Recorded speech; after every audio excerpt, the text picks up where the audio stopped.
Ada kisah yang menarik yang dinukil dari hadis Nabi SAW, seorang ahli maksiat yang telah membunuh 99 orang, kemudian hendak bertaubat kepada Allah Subhanahu wa taala.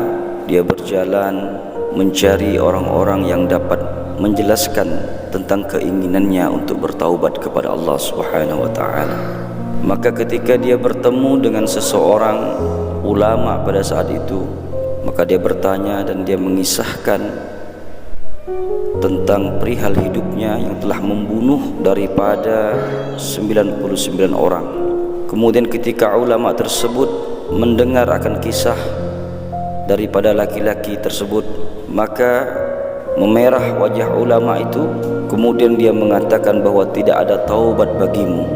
Maka ketika seorang preman itu mendengar akan jawaban daripada ulama tersebut, kemudian dia membunuh kembali daripada ulama itu karena merasa bahwa tidak ada taubat baginya.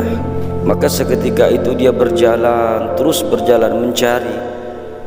Maka bertemulah dia dengan seorang ulama yang dia menceritakan kembali kisahnya. Kemudian ulama tersebut mengatakan bahwa ketika engkau benar-benar ingin bertaubat kepada Allah, ingin kembali kepada Allah, maka sesungguhnya taubatmu pasti akan diterima oleh Allah Subhanahu wa taala. Maka gembiralah hati seorang preman tersebut mendengarkan jawaban daripada ulama. Maka ulama menyampaikan, kalaulah seandainya engkau ingin memperbaiki daripada kualitas taubatmu, kualitas ibadahmu, maka datanglah di suatu kampung yang mana di sana terdapat hamba-hamba Allah yang saleh, hamba-hamba Allah yang gemar untuk beribadah kepada Allah Subhanahu wa taala. Maka singkat cerita, bahwa ketika kita benar-benar telah sampai kepada titik jenuh, ketika Allah Subhanahu wa taala telah menarik kita dengan rahmatnya, maka akan terpikir oleh kita untuk kembali ke jalan Allah Subhanahu wa taala.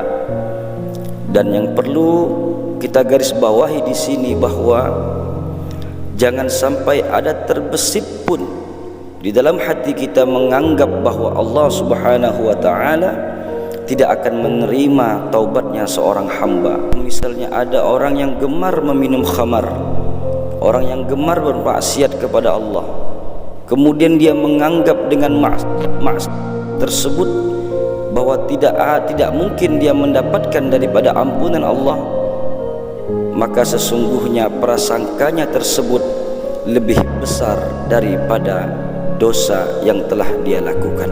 Contohnya misalnya seandainya kita melihat seseorang yang gemar melakukan kemaksiatan yang jauh daripada Allah Subhanahu wa taala, kemudian terbesit dalam hati kita menganggap bahwa tidak ada taubat baginya, terbesit di hati kita bahwa dia tidak akan kembali kepada Allah, terbesit di hati kita bahwa sesungguhnya itu benar-benar ahli neraka, maka sesungguhnya prasangka kita atas seseorang tersebut lebih besar dosanya di hadapan Allah dibanding dengan orang yang melakukan maksiat tersebut.